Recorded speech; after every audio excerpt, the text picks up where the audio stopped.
gunung batu dan keselamatanku. Hanya padamu hatiku percaya. Kaulah menara dan kota perlindungan. Ku selalu bersyukur sebab cintamu padaku takkan pernah berubah.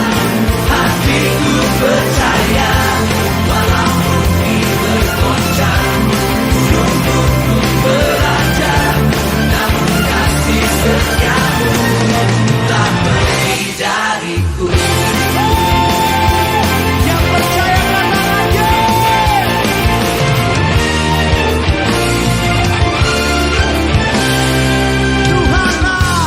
Tuhanlah kekuatan dan mazmurku.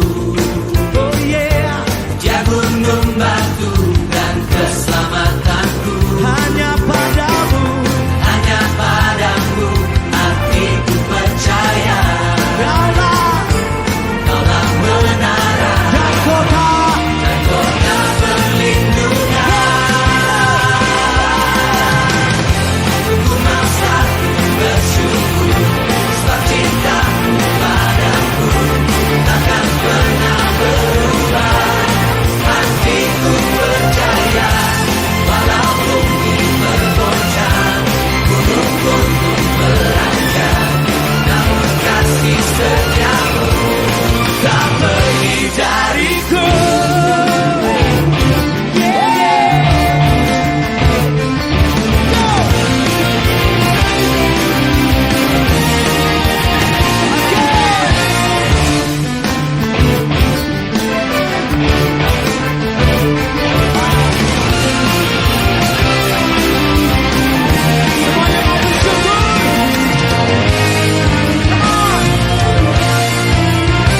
Nyanyikan sama-sama. Ku mau selalu bersyukur sebab cintamu padaku takkan pernah berubah. Hatiku percaya walau bumi bergoncang, gunung-gunung beranjak, namun kasih setiamu tak pergi dariku. Ku mau selalu bersyukur sebab cintamu padaku takkan pernah berubah. Hatiku percaya walau bumi bergoncang, gunung-gunung beranjak, namun kasih setiamu tak pergi dariku. Ku mau selalu bersyukur sebab cintamu padaku takkan pernah berubah. Hatiku percaya walau bumi bergoncang, gunung-gunung beranjak, namun kasih setiamu tak pergi dariku. Kasih setiamu tak pergi dariku. Kasih setiamu tak pergi dariku.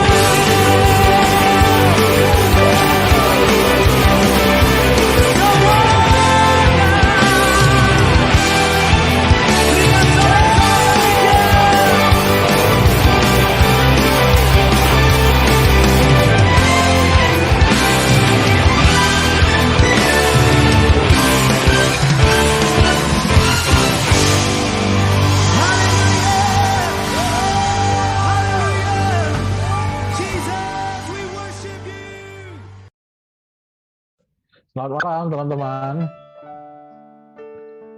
Malam Julius, Papi Keti. Boleh minta jempolnya di layar kaca?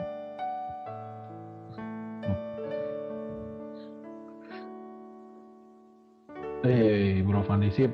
Suara saya kedengaran jelas ya? Hehe. Kedengaran. Sip.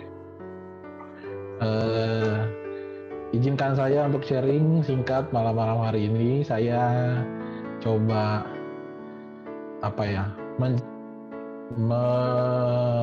menceritakan apa yang sudah saya dengar sebelumnya, saya baca sebelumnya, yang semoga bisa bermanfaat buat teman-teman sekalian. Hari ini saya mau bahas tentang seni berdoa. Jadi the art of pray, seni berdoa. Kan mungkin akhir-akhir ini atau sudah lama tuh terjadi pertentangan. Kita baca dulu ya ayatnya ya. Di Lukas, bentar ya, saya lupa. Lukas 18 ayat 1 sampai 18. Boleh saya minta tolong siapa ya? Cilisa, Ci, tolong bacain, Ci. Lukas 18 ayat 1 sampai 8. Perumpamaan tentang hakim yang tak benar.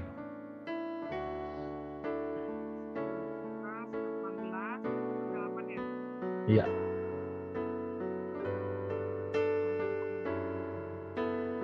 Yesus mengatakan perumpamaan tentang hakim yang tak benar. Kedengaran suara ya? Lumayan sih. Kedengaran. Iya.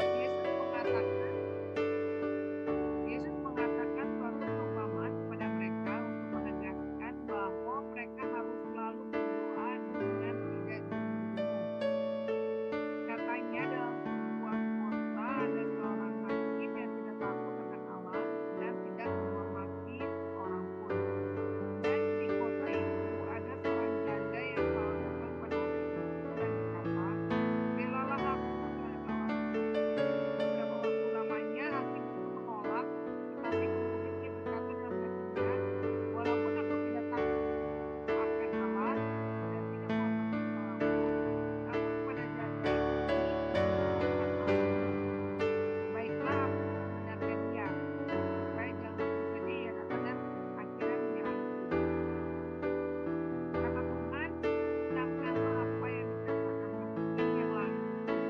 Tidaklah Allah akan membenarkan orang-orang pimpinannya yang malah berseru kepadanya, dan apakah ia mengulur-ulur waktu untuk menolong mereka? Aku berkata kepadamu, ia akan segera membenarkan mereka. Akan tetapi, jika Anak Manusia itu datang, adakah ia mendapat hukuman di bumi?" Thank you, Ci. Nah, jadi teman-teman yang mau jadi pembuka dari sharing saya adalah tentang cerita ini yang kita sudah lumayan sering cukup dengar tentang hakim yang lalim, yang tidak benar, dan seorang janda. Dan ini sering dibahas terutama kalau pembahasannya tentang doa. Jadi kesimpulannya itu banyak yang mengambil kesimpulan bahwa ya berdoa itu harus tak jemu-jemu. Nah, doa itu harus dengan getol, harus persisten gitu ya. Nah, walaupun ada juga yang punya pandangan lain, jadi kita nggak boleh mendesak Tuhan gitu ya. Kita berdoa bukan untuk meminta, ada yang bilang seperti itu. Kita harus tidak seperti anak-anak. Kalau masih anak-anak rohani mungkin kita minta terus, tapi kalau sudah gede tidak boleh minta. Itu pandangan orang-orang.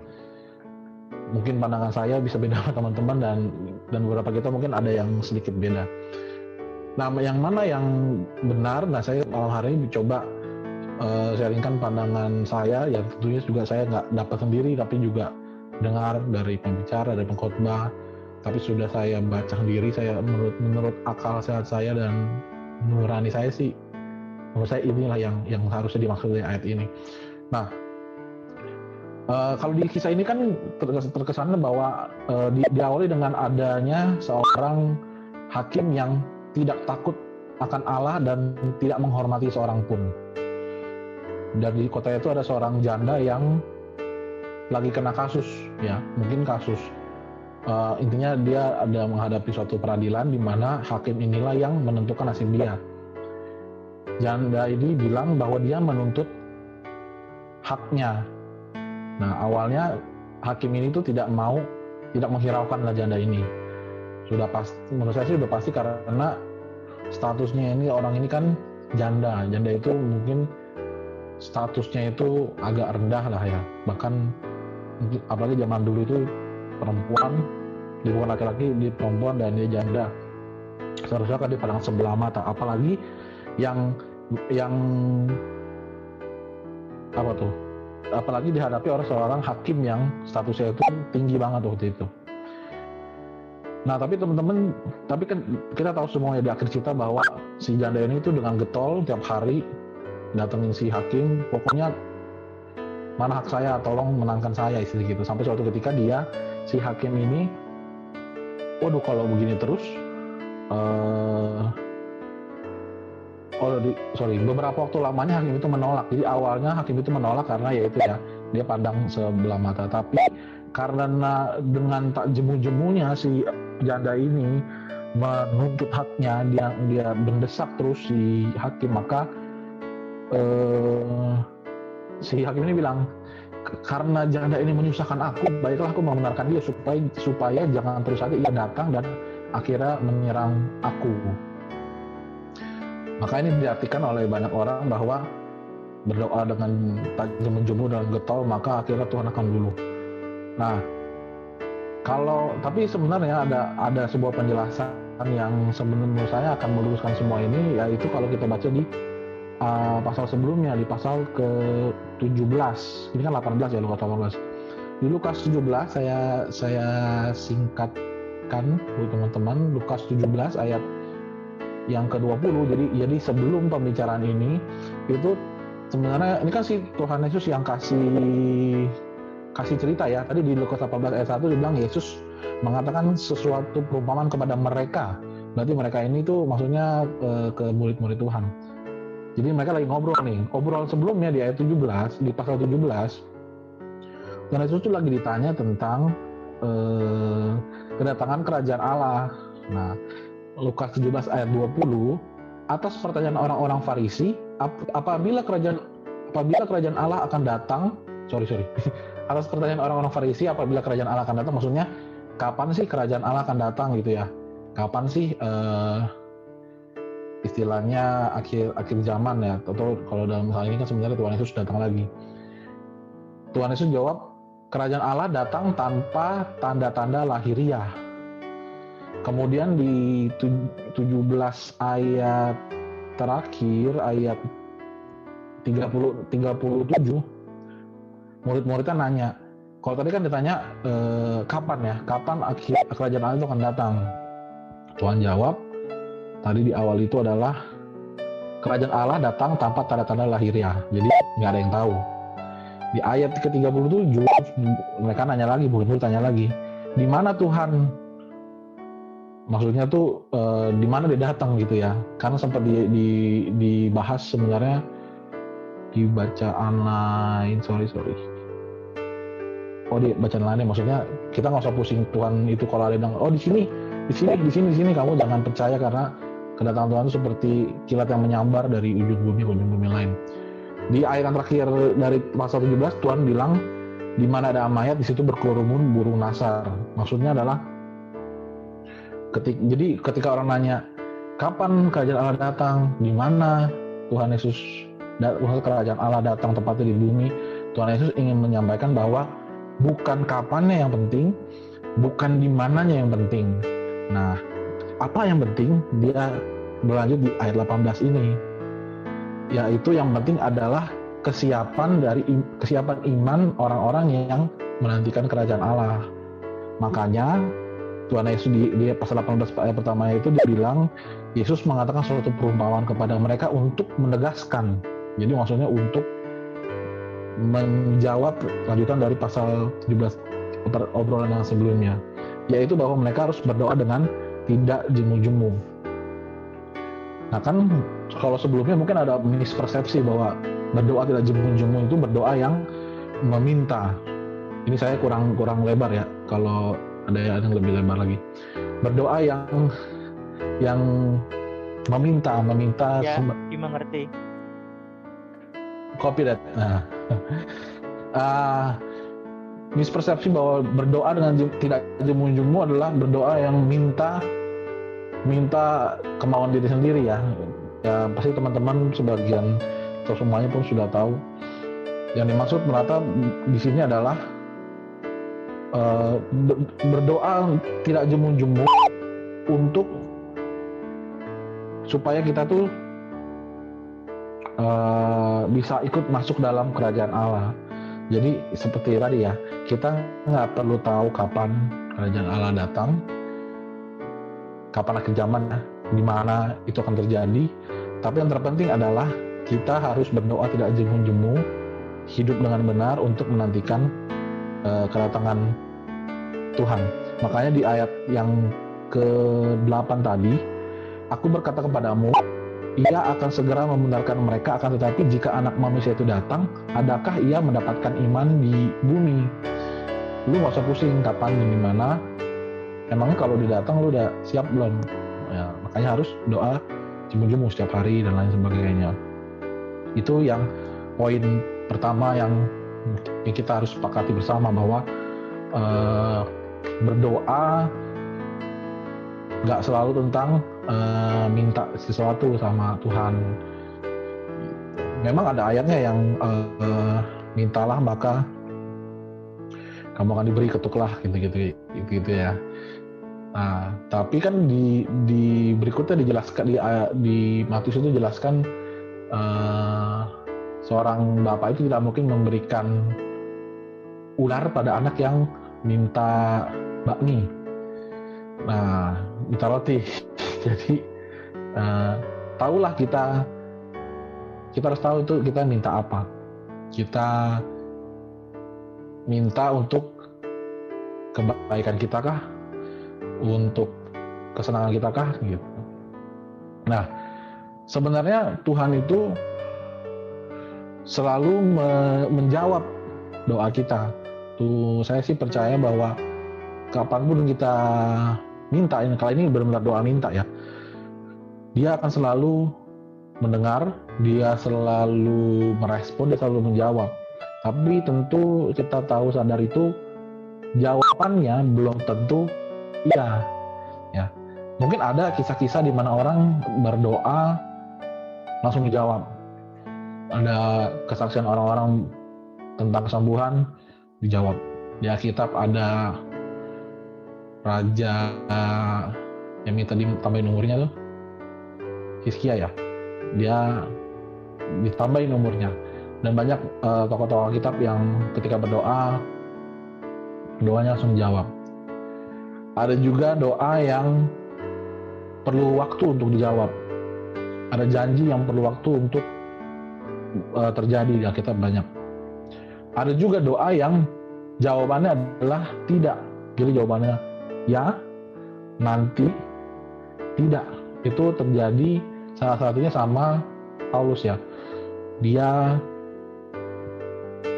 kan minta duri dalam daging. Jadi ada Tuhan kasih satu, mungkin nggak tahu ya beneran duri kah, atau maksudnya tuh duri dalam daging adalah suatu kelemahan gitu ya dalam hidup dia, yang dia minta untuk Tuhan cabut. Tapi kan kata Tuhan, Tuhan jawab tuh tidak. Jawaban kalimatnya itu sebentar ya, cukuplah. Sebentar. Saya takut salah mengutip ayat Alkitab. 2 Korintus, mana sih Alkitab saya? 2 Korintus 12 ya.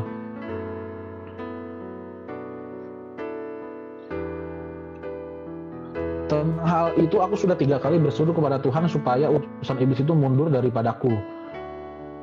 Ya itu maksudnya tentang kelemahan dia ya, duri dalam daging. Nah, tetapi jawab Tuhan kepada Paulus, cukuplah kasih karuniaku bagimu, sebab justru dalam kelemahanlah kuasaku menjadi sempurna. Sebab terlebih suka aku bermegah atas kelemahanku, supaya kuasa Kristus dapat menolongi aku, kata Paulus. Di akhir Paulus bilang, sebab jika aku lemah maka aku kuat. Jadi ternyata jawaban Tuhan atas doa itu ada yang iya, ada yang nanti, ada yang tidak. Jadi ya kembali kita refleksikan pada kita masing-masing. Pertama ya kita memang harus saja berdoa. Berdoa itu bukan minta-minta, sekedar minta-minta. Doa itu kan kata orang adalah hubungan, ya. Nah, seandainya pun kita sudah membina hubungan, tapi ternyata jawabannya pun bisa tidak seperti kisahnya Paulus ini ya, dia sempat minta supaya Tuhan cabut kelemahan dia ini, tapi Tuhan bilang tidak. Tujuannya ya semua itu mendatangkan kebaikan. Nah, pertanyaan selanjutnya, jadi sebenarnya boleh nggak kita minta kan gitu? Jangan, berarti ini kalangan Kristen ini yang benar-benar nggak menganggap Tuhan itu sebagai Bapa dong? Nggak juga sih. Jadi tergantung konteksnya ya. Kadang kita menganggap Tuhan itu sebagai sahabat, kita menganggap Tuhan itu Bapa, kadang kita menganggap Tuhan itu Raja, kita hambanya. Itu sebenarnya menurut saya sih tergantung konteks dan waktunya. Dalam hal doa ini kan bicara tentang hubungan. Bagaimana kita bukannya sekedar datang untuk minta, kita berdoa itu untuk membangun hubungan. Makanya beda antara orang datang kepada Tuhan dengan datang kepada dukun atau kepada bos-bos tertentu lah gitu. Kita datang, kalau ke dukun itu kita nggak peduli siapa orangnya, siapa dukunnya, latar belakangnya, yang penting kita tahu kita mau minta apa. Yang membedakan kita sebagai orang Kristen adalah kita boleh manggil Tuhan kita Allah Bapa. Jadi makanya doanya adalah doa Bapa kami yang ada di surga. Itu mencerminkan bahwa spesialitas kita itu adalah kita punya hubungan. Nah, baik atau buruknya sebuah hubungan pasti dengan intensitas, dengan kualitas. Nah, semakin lama itu akan semakin terbentuk dan kelihatan. Seperti tadi saya bilang di awal kan ada orang yang bilang bahwa kalau minta-minta itu mah orang Kristen yang masih awal-awal, masih anak-anak gitu. Ya itu perlu diluruskan juga sih bahwa minta itu sebenarnya nggak ada salahnya. Cuman mintanya seperti apa kan gitu. Kalau kita lihat anak kecil minta sama orang tuanya, misalnya si Katie kalau minta es krim gitu ya,